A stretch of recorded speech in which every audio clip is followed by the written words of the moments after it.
Hello বন্ধুরা, আশা করি সবাই ভালো আছেন। সেভেন সিস্টার নিয়ে তো আমি কথা বলি, কারণ হচ্ছে বাংলাদেশ যদি স্বাধীনতা চায়, বাংলাদেশ তো দ্বিতীয়বার স্বাধীন হয়েছে, ঠিক আছে, কিন্তু আমাদের আরেকটা স্বাধীনতা দরকার। সেই স্বাধীনতা হচ্ছে ইন্ডিয়া থেকে আমাদের স্বাধীন হইতে হবে। অলরেডি কিন্তু সেভেন সিস্টার ভাগ হওয়া শুরু হয়ে গেছে। মণিপুর কিন্তু সেপ্টেম্বরের 8 তারিখ তাদের স্বাধীনতা ঘোষণা করে দিছে।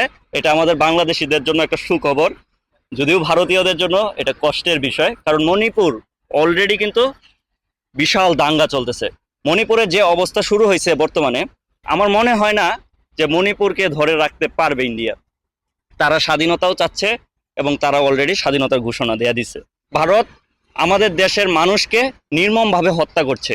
আমাদের দেশের মানুষ কিন্তু এগুলো দেখে দেখে যাচ্ছে। স্বৈরাচার শেখ হাসিনাকেও যেভাবে দেখে দেখে তারপর একেবারে তাকে হটাইয়া দিছে, এরকম কিন্তু আমাদের দেশের মানুষ দেখছে। কিন্তু আমাদের দেশের মানুষেরও ধৈর্যের বাঁধ যখন ভেঙে যাবে, তখন কিন্তু ভারত বুঝতে পারবে আসলে কি হয়। কারণ আপনারা কিন্তু এটা দেখছেন, আমি বারবার বলার চেষ্টা করছি চিকেন নেকের কথা। ভারতের যে 22 কিলোমিটার জায়গা আছে, সেই জায়গাটা কিন্তু 3-4টা দেশের মাঝে একটা জায়গা। বাংলাদেশ, নেপাল, ভুটান এবং চায়না। চায়না কিন্তু অলরেডি ভারতের 60 কিলোমিটার জায়গায় ঢুকে গেছে। ভারত কিন্তু বিশাল অস্থিতিশীল অবস্থায় আছে। ডক্টর মোহাম্মদ ইউনূস কিন্তু ক্ষমতায় আসার আগেই ভারতকে কিন্তু একটা হুমকি দিছিল যে তোমরা যদি বাংলাদেশকে অস্বস্তিকর অবস্থায় ফেলতে চাও, তাইলে কিন্তু সেভেন সিস্টার এবং মিয়ানমার অস্বস্তিকর অবস্থায় পড়ে যাবে। সো এইটা কিন্তু ঘটটা শুরু হয়ে গেছে। ভারত কিন্তু চাইতো শেখ হাসিনা যতদিন ক্ষমতায় থাকবে ততদিন কিন্তু পুতুলের মতো নাচাইতে পারবে। বাংলাদেশের ভিতর দিয়ে শেখ হাসিনার কাছে যাই চাইবে, যেমন হচ্ছে রাস্তা চাচ্ছে রাস্তা দিয়ে দিচ্ছে, রেল লাইন চাচ্ছে রেল লাইন দিয়ে দিচ্ছে। আদানি কিন্তু তার যে বিদ্যুতের 1600 মেগাওয়াট, এটার 1500 মেগাওয়াটে কিন্তু বাংলাদেশ কিনে।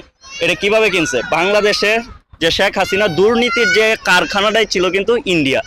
সো এই জায়গা থেকে আমাদের শেখ হাসিনারে হটাইছি এবং ডক্টর মোহাম্মদ ইউনূসের কথা কিন্তু সত্য হওয়া শুরু হয়েছে। ডক্টর মোহাম্মদ ইউনূস যে বলছিল বাংলাদেশ অস্থিতিশীল অবস্থায় যদি ভারত করতে চায়, অলরেডি সেভেন সিস্টার হুমকির মুখে পড়ে যাবে। মণিপুর কিন্তু স্বাধীনতা ঘোষণা করে দিছে। আমাদের দরকার মণিপুরের মানুষের পাশে থাকা, সেভেন সিস্টারের মানুষের পাশে থাকা, তাদের স্বাধীনতাকে সমর্থন করা। আমরা সবাই মণিপুরের স্বাধীনতাকে সমর্থন জানাবো।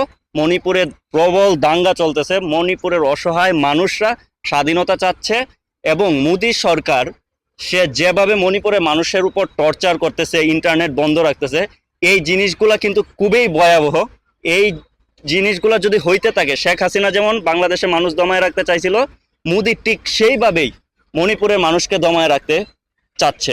মণিপুরের মানুষকে যদি আপনারা সমর্থন করুন, কমেন্টে জানান আপনারা কি আসলেই সমর্থন করছেন কিনা। সো আমাদের বাংলাদেশ থেকে ডক্টর মোহাম্মদ ইউনূসের কাছে অনুরোধ করব যে মণিপুরের স্বাধীনতাকামী মানুষদেরকে যাতে সমর্থন প্রদান করে, একজন নোবেল বিজয়ী হিসেবে, শান্তিতে নোবেল বিজয়ী, যাতে মণিপুরে শান্তি ফিরে আসে এবং তারা স্বাধীন হয়ে যায় এবং সেভেন সিস্টার যাতে স্বাধীন হয়। এটাই হচ্ছে যে বাংলাদেশি হিসেবে আমার চাওয়া থাকবে। আমি এটা বলার একমাত্র কারণ, আমাদের সীমান্তে মানুষ হত্যা, আমাদের দেশে বন্যায় যে ইন্ডিয়া পরিকল্পিতভাবে লক্ষ লক্ষ মানুষের ঘর বাড়ি দেখা যায় যে হারিয়ে ফেলেছে এবং প্রায় 67 জনের মতো মানুষ মারা গেছে। আমার দেশের মানুষ মারা গেলে, আমার দেশের মানুষের ক্ষতি হইলে অবশ্যই তোমার দেশ হুমকির মুখে